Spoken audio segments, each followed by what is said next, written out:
the devilish trio that rules the world, the golden triangle: flour, sugar, and oil. Any combination of these three creates a level of pleasure that humans simply cannot resist. In northern China, fried cakes, yujiao, and sugar-coated fritters are violent combinations of flour, oil, and sugar. In southern China, fried noodles, sticky rice chicken, and chili oil wontons are concentrated forms of high carbs plus high fat.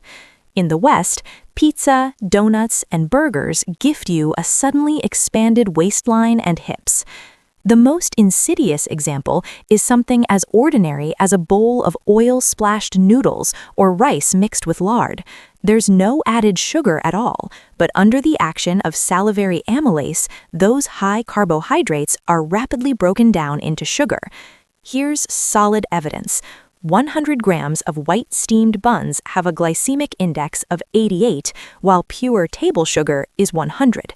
So if your mom doesn't let you eat sugar but lets you eat 2 big steamed buns every meal, she's essentially blocking the drain while turning the faucet on full blast.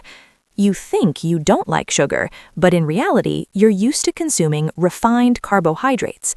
And on top of that, modern food industries, in pursuit of taste, add high fructose corn syrup to almost all condiments and processed foods. Your body was already under significant metabolic burden, and now it has to deal with invisible industrial-scale sugar overload. You can imagine how heavy this burden is, like sprinting with a barbell on your back. Sooner or later, your knees will give out. Even worse are elderly people who rely heavily on high-carb diets and believe this lifestyle represents thrift and virtue. A bowl of porridge, 2 white buns, and some pickles, that's a meal. In their minds, meat is expensive, vegetables are secondary, and only filling staples count as real living. Take a look at your parents' bowls. Are they filled with nothing but carbs? And of course, when it comes to Tianjin-style jianbing stuffed with everything, carbs are just carbs. I don't even know what to say.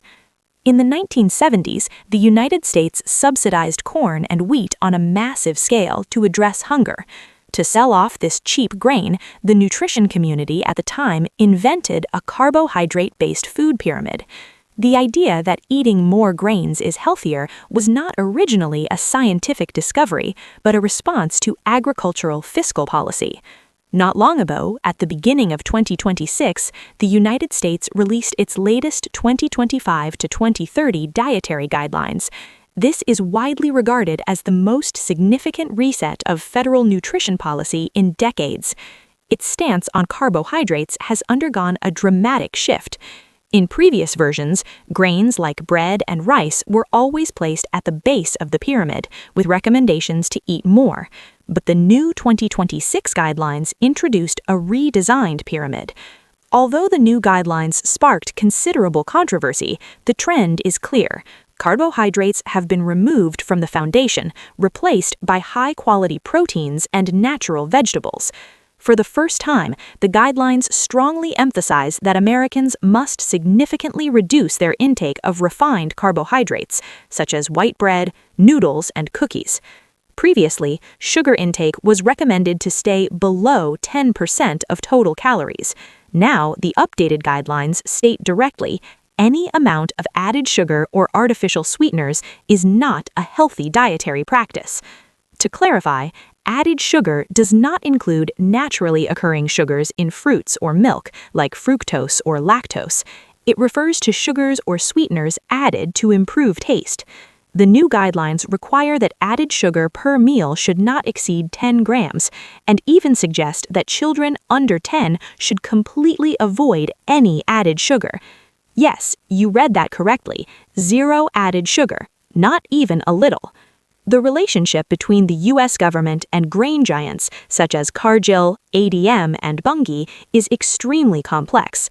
For decades, the government subsidized agriculture, flooding the market with cheap corn and wheat, allowing these companies to earn enormous profits. But when the profits of grain companies became far smaller than the healthcare costs borne by the government, the machinery of the state began to shift. The release of these new guidelines is essentially the Treasury and healthcare system pushing grain companies onto the altar. But these companies are not foolish. They've been preparing.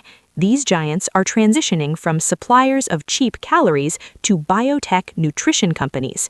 As governments crack down on refined carbohydrates, these companies are promoting whole grains, resistant starches, and plant-based proteins. Over the past 50 years, they sold you cheap carbs that made you sick.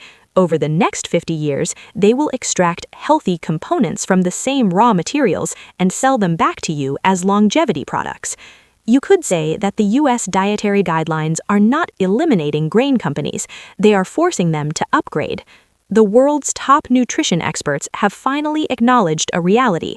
The foundation of the food pyramid that has dominated human diets for decades, refined carbohydrates, has actually been a massive metabolic disaster.